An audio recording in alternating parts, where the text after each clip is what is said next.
Daniela Dalzotto di Eneip Veneto, mi occupo dei progetti internazionali di mobilità in particolare e ho partecipato con piacere anche a questa esperienza nell'ambito del progetto Mapping, in particolare chiaramente visto il settore di cui mi occupo. È stato molto interessante visitare il centro formativo di AFPA a Balma, vicino a Tolosa.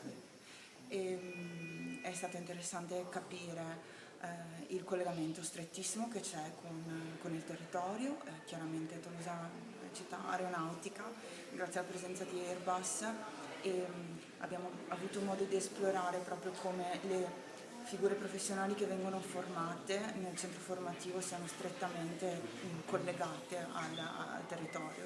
È stato interessante confrontarsi appunto con i colleghi di AFPA per vedere come impostano la formazione, visitare i loro laboratori. Sono molto recenti, in particolare in questo centro che è nuovo.